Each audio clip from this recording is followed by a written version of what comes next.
Hai adik-adik, bertemu lagi di Saat Teduh Online bersama kakak Kak Samuel. Sebelum mengawali hari, alangkah baiknya kita bersaat teduh, mensyukuri apa yang telah Tuhan berikan untuk kita. Saat teduh hari ini diambil dari kitab Roma 12 ayat 9 sampai yang ke-15. Sebelum kita memulai saat teduh, kakak akan memimpin doa ya. Mari kita bersatu dalam doa.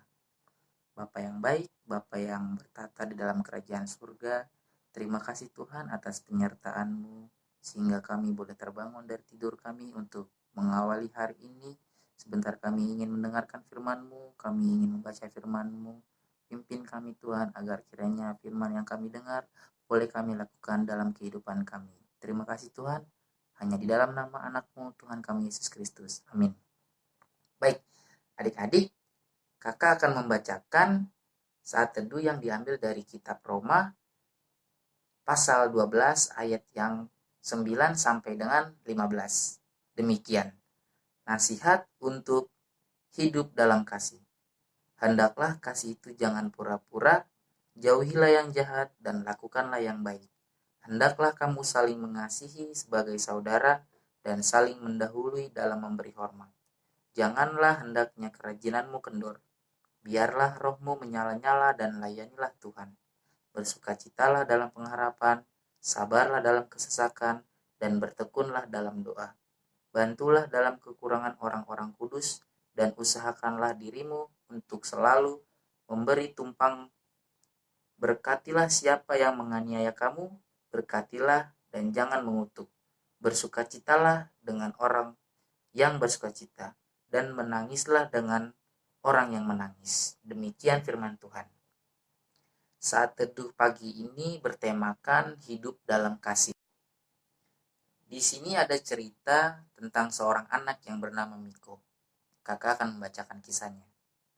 Saat bersiap untuk mengikuti kegiatan bersih-bersih lingkungan, orang tua Miko mendapatkan pesan singkat dari ketua RT di WhatsApp grup lingkungan, yang isinya berupa pengingat untuk mengenakan pakaian yang nyaman, untuk melindungi diri dari teriknya matahari, dan juga sarung tangan untuk melindungi diri dari kuman saat mengumpulkan sampah. Pesan itu diterima dengan baik oleh keluarga Miko, sehingga ibu memastikan semua anggota keluarga termaksud Miko dan adiknya mengikuti aksi bersih-bersih dengan mengenakan pakaian nyaman dan sarung tangan. Suatu pesan untuk melakukan hal yang baik dapat juga diterima sebagai nasihat agar orang yang mendengarnya atau bahkan orang-orang di sekitarnya terhindar dari sesuatu yang buruk. Bacaan Alkitab pada hari ini berisi nasihat Rasul Paulus bagi pengikut Tuhan Yesus di kota Roma. Ia menyampaikan hal-hal yang harus dilakukan supaya mereka dapat memperoleh kehidupan yang damai dan sejahtera di dalam Tuhan.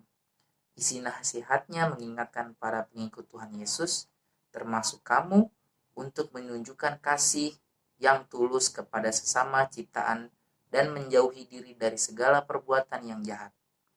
Nasihat itu ibarat pakaian yang nyaman dan sarung tangan yang digunakan untuk melindungi diri dari hal-hal yang buruk apabila dikenakan atau dilakukan sesuai kehendak Tuhan. Maka kehidupanmu dan orang-orang di sekitarmu akan selalu nyaman dalam perlindungan Tuhan. Pesannya dalam cerita pagi hari ini, hidup dalam kasih. Kasih seluruh ciptaan Tuhan dengan tulus, dan juga jangan tergoda untuk mengikuti kebiasaan buruk yang bertentangan dengan perintahnya.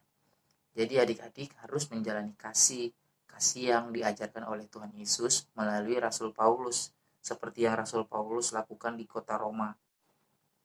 Ingat ya adik-adik harus mengasihi seluruh ciptaan Tuhan dengan tulus dan jangan tergoda untuk mengikuti kebiasaan buruk yang bertentangan dengan perintahnya. Adik-adik harus mengasihi orang tua, mengasihi kakak, adik, teman-teman, juga seluruh ciptaan Tuhan, agar hidup adik-adik selalu nyaman di dalam perlindungan Tuhan. Demikian renungan hari ini. Sebelum kita mengakhiri renungan ini, mari kita bersatu dalam doa. Bapa yang baik, terima kasih Tuhan atas renungan yang boleh kami dengar. agar kiranya renungan ini boleh kami terapkan di dalam kehidupan kami. Kami boleh mengasihi sesama kami Tuhan, agar kiranya juga kami boleh menjalankan firman-Mu Tuhan di dalam kehidupan kami sehari-hari. Tuhan, pimpin kami Tuhan di dalam setiap aktivitas kami pada hari ini Tuhan. Terima kasih Tuhan, hanya di dalam nama anak-Mu Tuhan kami Yesus Kristus. Haleluya, amin. Dadah adik-adik.